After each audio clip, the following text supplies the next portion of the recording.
کیا آپ نے کبھی یہ سوچا کہ اللہ تعالیٰ نے قرآن مجید میں 7 آسمانوں اور 7 زمینوں کا ذکر کیوں فرمایا ہے؟ پل صراط پر 7 مراحل ہی آخر کیوں طے کرنے پڑیں گے؟ اور 7 سال کی عمر سے ہی ایک بچے کو نماز سکھانے کا حکم آخر کیوں دیا گیا ہے؟ حج اور عمرے کے موقع پر حاجی 7 مرتبہ ہی خانہ کعبہ کا طواف کیوں کرتے ہیں؟ اور شیطان کو 7 کنکریاں آخر کیوں ماری جاتی ہیں؟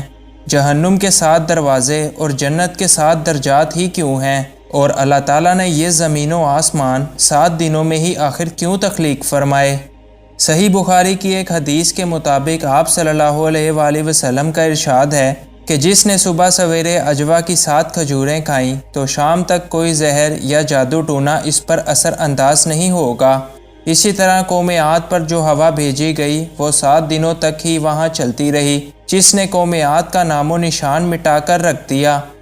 نمبر 7 قرآن مجید میں 28 مرتبہ آیا ہے، جو کہ نمبر 7 کا ہی ایک ملٹیپل ہے، یعنی قرآن مجید میں ہر لفظ کو نہایت ناپ تول کر بیان کیا گیا ہے، جو کہ یقیناً اپنے آپ میں ہی ایک معجزہ ہے۔ اللہ تعالیٰ نے قرآن مجید میں نمبر 7 کو ایسی حیرت انگیز ترتیب کے ساتھ بیان کیا ہے کہ آج کی موجودہ سائنس بھی اس کو سمجھنے کے بعد اس کی تعریف کیے بغیر نہیں رہ سکتی۔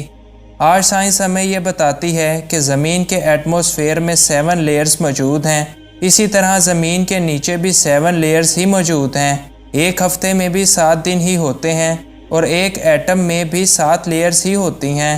زمین کے 7 بر اعظم ہیں اور اس پر 7 سمندر ہی موجود ہیں۔ ایک مسلمان جب سجدے میں جاتا ہے تو اس کے جسم کے 7 اعضاء اس صورت میں استعمال ہوتے ہیں، یعنی دونوں پاؤں، دونوں گھٹنے، دونوں ہاتھ اور چہرہ سجدے کی حالت میں ایک انسان استعمال کرتا ہے۔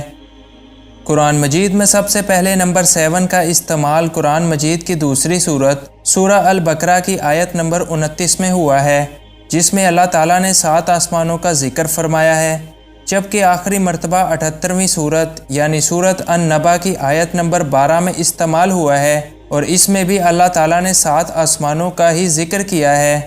اب غور کرنے کی بات یہ ہے کہ دوسری سورت سے لے کر 78ویں سورت کے درمیان 77 سورتیں آتی ہیں، اور نمبر 77 بھی نمبر 7 کا ہی ایک ملٹیپل ہے۔ اگر آپ اس کو صرف ایک اتفاق سمجھ رہے ہیں تو یہ جان کر آپ کو یقیناً حیرانگی ہوگی کہ قرآن پاک میں جس جگہ نمبر 7 پہلی مرتبہ استعمال ہوا ہے اور جس جگہ یہ نمبر آخری مرتبہ آیا ہے، ان دونوں کے درمیان ٹوٹل 5649 آیات موجود ہیں، جو کہ حیران کن طور پر دوبارہ سے نمبر 7 کا ہی ایک ملٹیپل ہے۔ سورہ البقرہ کہ جس میں نمبر 7 پہلی مرتبہ استعمال ہوا ہے، وہ اس سورت کی 29ویں آیت ہے، یعنی اس آیت سے پہلے 28 آیات موجود ہیں، جو کہ ایک بار پھر 7 کا ہی ایک ملٹیپل ہے۔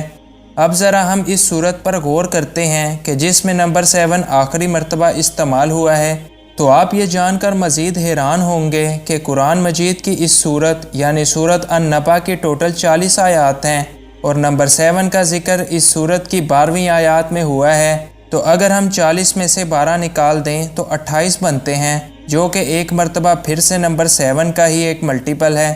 چنانچہ نمبرز کی یہ حیرت انگیز ترتیب قرآن مجید کی فضیلت کا ایک واضح ثبوت ہے، کیونکہ ایک انسان چاہے جتنا بھی قابل بن جائے اور چاہے جتنا بھی بڑا سپر کمپیوٹر کیوں نہ لے آئے، وہ ایسی حیرت انگیز ترتیب سے کوئی کتاب ہرگز نہیں لکھ سکتا۔ لفظ جہنم قرآن مجید میں 77 مرتبہ آیا ہے، جو کہ 7 کا ہی ایک ملٹیپل ہے۔ اسی طرح جنت کا لفظ بھی 77 مرتبہ ہی استعمال ہوا ہے، جو کہ پھر سے 7 پر ہی تقسیم ہو جاتا ہے۔ قرآن پاک عربی زبان میں نازل ہوا اور عربی زبان میں ٹوٹل 28 حروف موجود ہیں، جو کہ 7 کا ہی ایک ملٹیپل ہے۔ قرآن مجید کی سب سے فضیلت والی سورت سورہ فاتحہ میں 7 آیات موجود ہیں، اور اس میں عربی کے ٹوٹل 21 حروف استعمال ہوئے ہیں، اور 7 ایسے حروف ہیں جو سورت فاتحہ میں استعمال نہیں ہوئے، اور یہ سب کے سب نمبر بھی 7 کا ہی ایک ملٹیپل ہیں۔ کائنات میں موجود نمبرز کی اس حیرت انگیز ترتیب کو اللہ تعالیٰ نے ہماری زندگیوں کے ہر پہلو میں فٹ کیا ہے، جس کا مطلب صرف اور صرف قرآن مجید کی سچائی ہے۔ اس کے بارے میں اللہ پاک نے قرآن مجید میں ارشاد فرمایا ہے، کہہ دیجئے کہ اگر یہ انسان اور جن اس بات پر جمع ہو جائیں کہ اس قرآن جیسا بنا لائیں تو وہ اس جیسا ہرگز نہیں لا سکیں گے، اگرچہ وہ اس بات پر ایک دوسرے کے مددگار ہوں۔ ہمارے معاشرے میں کئی لوگ ایسے بھی ہیں جو کہ نمبرز کو خوش قسمتی یا بدقسمتی کی علامت سمجھتے ہیں، اور انہی میں سے نمبر 7 بھی ایک ایسا نمبر ہے جو خوش قسمتی کی علامت سمجھا جاتا ہے، لیکن اصل میں نمبرز اور قسمت کا آپس میں کوئی تعلق نہیں ہے۔ اس لیے یہ کہنا کہ فلاں نمبر میرے لیے خوش قسمتی یا بدقسمتی کی علامت ہے، یہ سراسر غلط ہے۔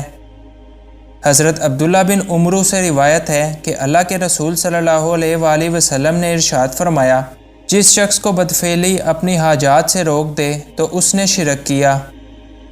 چنانچہ قرآن مجید میں موجود معجزات میں سے نمبر 7 ہمیں قرآن مجید کی سچائی اور ایک اللہ کے وجود کے ہونے کا درس دیتی ہیں، تاکہ لوگ اس کو سمجھیں اور اس ذات کو جانیں جو ان کو اور اس کائنات کو بنانے والی ہے۔ آئی ہوپ کہ آج کی ویڈیو آپ کے لیے انفارمیٹیو رہی ہوگی اور آپ کو اس ویڈیو سے کچھ نیا جاننے کو ملا ہوگا۔ اگر آپ کو یہ ویڈیو پسند آئی تو اس کو لائک کیجئے اور اس طرح کی مزید ویڈیوز کے لیے اس چینل کو سبسکرائب کیجئے۔ Thanks for watching this video.